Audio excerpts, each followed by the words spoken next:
And today now I'm with Marina, the soul alchemist. Welcome, Marina. Thank you for joining me today. Thank you, Boxer. And I've known Marina a couple of years now, and I've got her deck of Akashic Oracle cards. They're stunning, they're amazing. And Marina has spoken at an event of mine before now. And I really, really do enjoy what it is that she does. And the majority of the exhibitors at my expo are people I've experienced firsthand in some way, shape, or form, whether witnessing them myself or experiencing them for myself, for me. And that's what I do actually take pride in because don't think you can beat first-hand experience of a person and what it is that they do. Now, Marina, you are the Soul Alchemist. You're coming along on the March 29th Expo with your Akashic Oracle deck.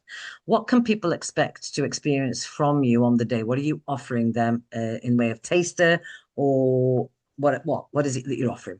Yeah, so there will be some kind of Akashic activation, of course, and we will be weaving the cards into that. So there will be, it's a very much an interactive session where people will be using their intuition to connect with a card that's going to reveal a karmic block that we can then release uh, to really support those that attend with their 2026. So this is about moving them forward, success, expansion, whatever it is that the intention is that that person has. Whatever we clear with that, I will facilitate.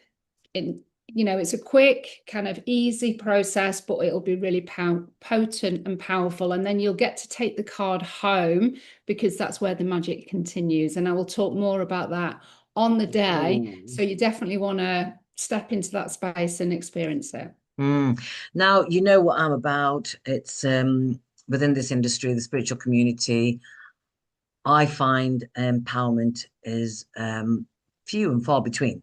I think over the 30 years, I've felt that there's been too much of a crutch element as opposed to this environment and community being a supportive part of a person's journey, whatever it is that might be for them at any given time. So, where do you see the empowerment piece with what it is that you do? How does that empower an individual rather than them thinking, okay, I can't come back and see you in 6 months? We don't want to, personally, I don't want to encourage people to need to come back to me. There's a difference between wanting and needing. Where does the empowerment piece sit within the work that you do? Well, for me, and it's a great question, but for me, the Akashic Records, which is your soul's records, is the number one empowerment tool that you could ever use because it is the record of all of the experiences that your soul has had in any given timeline or lifetime. And if you have an interest, have consciousness, have any kind of awareness, then you're able to access your own records.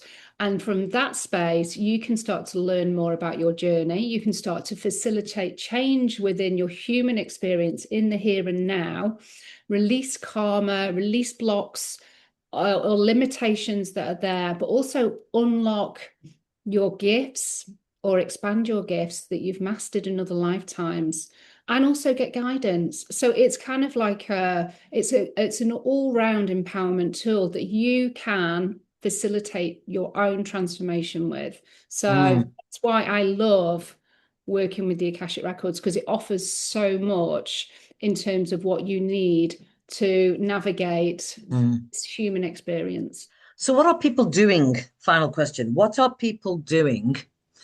Where are they currently looking that they could refrain from doing and look this way instead towards what it is that you do?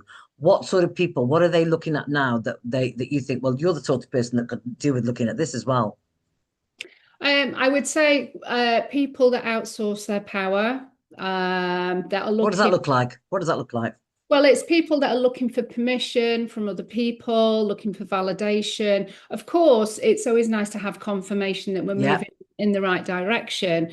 But if you have your Akashic records open and you pull a card or you get your pendulum out or you muscle test, you can ask that same question of yourself or of your guides and get that information. It's about Mm. trust.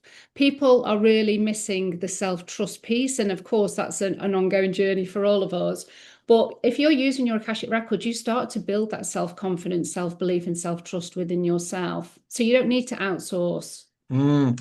And the key thing in there, the two words are confirmation over validation, Yeah. really recognizing the difference between the two. Excellent. Thank you for your time, Marina. And so can people have sessions with you on the day, 20 minutes, 30 minutes, or anything like that? Absolutely, yeah. Yeah. I do quick, potent, karmic, akashic readings, Yeah. which have created change, like real transformation, really fast. Fabulous. Look forward to it then. Thank you. Thank you, Bookso.